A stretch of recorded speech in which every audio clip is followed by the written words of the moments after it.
Zamisli da cijeli život gradiš svoj identitet na vjeri u pravdu, a onda shvatiš da pravda možda nikada nije ni postojala.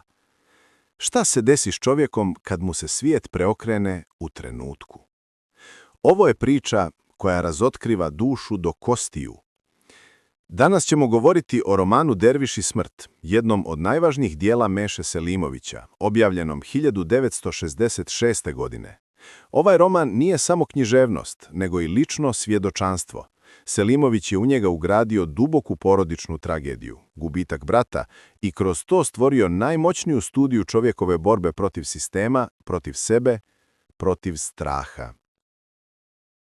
Radnja prati Ahmeda Nurudina, derviša koji živi u miru, uvjeren da su poredak i moral jasni, sve dok mu ne uhapse brata. Taj trenutak mijenja sve. Nurudin kreće u potragu za istinom, ali što se više približava vlasti, to više shvata da sistem ne mari za pravdu. Svaki razgovor, svaka molba, svaka sitnica pretvara se u borbu sa nevidljivim zidovima. On polako gubi tlo pod nogama, jer istina koju traži vodi ga u sve mračnije dijelove vlastite duše.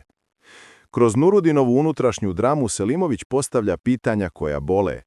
Da li smo zaista dobri ljudi ili samo nismo bili stavljeni na iskušenje? Koliko vrijedi moral kada te pritiskaju strah, neizvjesnost i gubitak? I ono najteže, koliko smo spremni da žrtvujemo u ime pravde, a da pritom ne izgubimo sebe? Nurudinovo putovanje nije samo borba protiv nepravde, nego i borba s vlastitim sumnjama. On se raspada iznutra, sve što je nekada smatrao čvrstim počinje da podrhtava. Njegova vjera, njegov identitet, njegova sigurnost, sve se lomi dok pokušava da spase brata. I u trenutku kada shvati da sistem neće popustiti, on počinje da se mijenja. Najtiši čovjek postaje najtvrđi, najiskreniji postaje najopasniji, a u toj transformaciji leži najveća tragedija, da bi opstao, Nurudin počinje da liči na one protiv kojih se borio.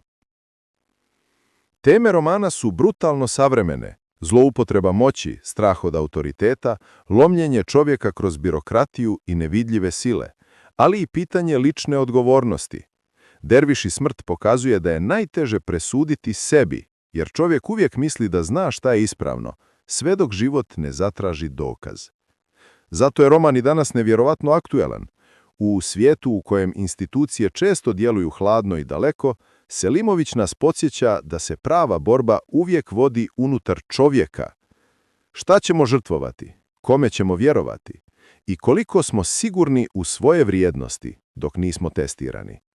Na kraju ostaje osjećaj da je Nurudinovo ogledalo ponuđeno svakome od nas. Koliko smo snažni pred nepravdom, koliko smo slabi pred vlastitim strahovima i koliko je tanka linija između pravednosti i osvete. To je snaga ovog romana.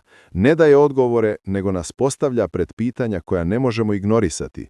I zato ostaje jedno od najvažnijih dijela koje je jugoslovenska književnost ikada stvorila. Hvala vam što ste bili dio Knjigarijuma. Ako vam je ova priča donijela novu misao, novu ideju ili samo jedan miran trenutak, onda je ispunila svoju svrhu.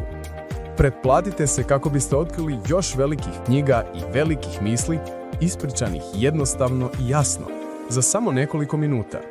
Do sljedeće priče čitajte, učite i rastite.